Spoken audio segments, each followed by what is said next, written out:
आपका खैर मकदम है 4TV न्यूज कर्नाटक एक्सप्रेस पे। मैं हूं शकील बागमारे। 50 लाख की मांग, 10 लाख की डीलिंग, एडवांस में 1,05,000 रुपए इशारा।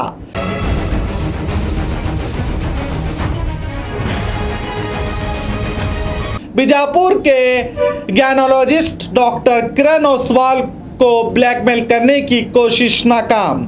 और ब्लैकमेल करने वाले वो लोग हैं जो जनता पर होने वाले जुल्म और उनकी परेशानियों की हकीकत दुनिया के सामने लाने वाले रिपोर्टर्स। 3 रिपोर्टर्स और 1 कैमरामैन और 2 अन्य लोगों पर एपीएमसी पुलिस थाने में मामला दर्ज किया गया है। एफआईआर में दर्ज धारा 120B, 448, 341, 384, 385, 504, 506, 34 IPC के तहत मामला दर्ज किया गया है। कुल 6 लोगों को आरोपी बनाया गया है, जिसमें आरोपी नंबर 1 रवि बिस्नार जो संग्राम अखबार के रिपोर्टर हैं, दूसरे हैं बसवराज जो बरस्टर बेटे अखबार के संपादक हैं और तीसरे हैं प्रसन्ना देशपांडे जो सुवर्णा टीवी से बीजापुर के रिपोर्टर हैं और उन्हीं के कैमरामैन हैं संगमेश कुंभार। और 5वें नंबर पर एक महिला मल्लम्मा बिरादार और 6ठे नंबर पर मल्लम्मा बिरादार के पति जिसका नाम एफआईआर में दर्ज नहीं है। मल्लम्मा और उसके पति की अभी गिरफ्तारी अमल में नहीं आई है। कंप्लेंट दर्ज करने वाले हैं डॉक्टर किरण ओसवाल। एफआईआर में कहा है कि 1 से 4 आरोपी और 5 और 6 को यानी 5 नंबर आरोपी मल्लम्मा जो प्रेग्नेंट हैं वो चेकअप के लिए डॉक्टर ओसवाल के पास उसके पति के साथ आई थी। मल्लम्मा ने लड़का है या लड़की जानने के लिए लिंग परीक्षण करने को डॉक्टर से कहा, मगर डॉक्टर ने मना करते हुए उसे कानून बताया और उसे टॉनिक की बोतल लिखकर भेज दिया। तभी ये 3 रिपोर्टर और 1 कैमरामैन आते हैं और वीडियो करते हुए मल्लम्मा से सवाल करने लगते हैं, तुमने लड़का या लड़की की पहचान के लिए लिंग परीक्षण किया, कितने रुपए लिए डॉक्टर ने।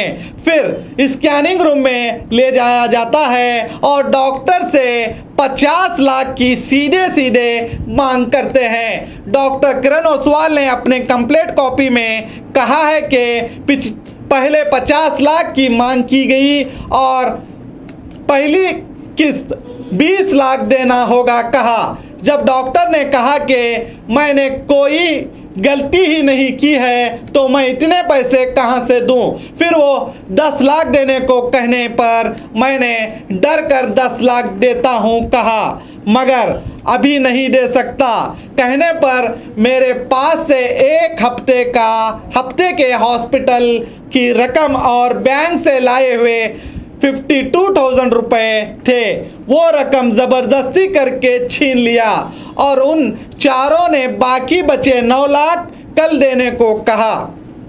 मैंने उनसे मेरे 1,05,000 रुपए जो लिए थे उसे वापस देने को कहा तो वो वापस ना देते हुए कल यानी 25 मार्च को 11 बजे 4 लाख दो और बाकी बचे 5 लाख 1 हफ्ते बाद देने को कहा। मैंने उनकी बात मान ली। तो ये डॉक्टर्स ओसवाल ने अपने एफआईआर जो कंप्लेंट किया है उसमें कहा है। डॉक्टर ओसवाल अपने कंप्लेंट में कहते हैं, मैंने 2 बार उनकी बात मानी। एक बार जब 50 लाख से ब्लैकमेलर 10 लाख देने की मांग करते हैं तो डॉक्टर कहते हैं मैंने डर कर 10 लाख देता हूं कहा। और दूसरी बार कल 4 लाख और 1 हफ्ते बाद 5 लाख कहा गया तो उस वक्त भी डॉक्टर ने कहा मैंने उनकी बात मानी।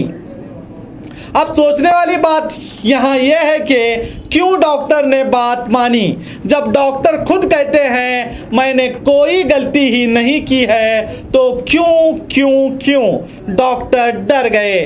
क्यों इन ब्लैकमेलरों की बात मानी, क्यों उसी वक्त इन्हें पकड़कर पुलिस को नहीं बुलाया गया, फिर ऐसा क्या हुआ जो बाद में पुलिस का सहारा लिया गया, क्यों इन लोगों ने डॉक्टर ओसवाल को ही निशाना बनाया। अगर ये देखें तो इसकी जांच होनी चाहिए, क्योंकि जहां बेटी बचाओ का नारा दिया जा रहा है वहीं चंद पैसों के खातिर डॉक्टर अपने ईमान को बेचकर लिंग परीक्षण करते हैं। इनके इस लिंग परीक्षण करने से कई लड़कियां दुनिया में आने से पहले ही मां के पेट में ही मार गिराई जाती हैं। इन रिपोर्टरों को ईमानदारी दिखाते हुए इस न्यूज को दुनिया के सामने लाना था, मगर चंद रुपयों के खातिर ये लोग अपने कर्तव्यों को भूल गए और डॉक्टर को ही ब्लैकमेल करके फंस गए। अब सुवर्णा न्यूज ने रिपोर्टर प्रसन्ना देशपांडे और कैमरामैन संगमेश को काम से बर्खास्त किया है।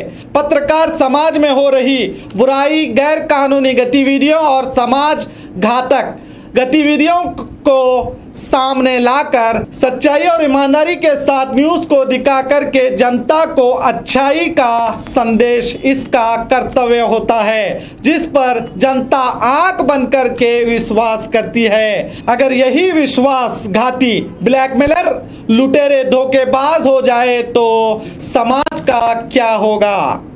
तो देखते रहिए आपका अपना 4 TV न्यूज।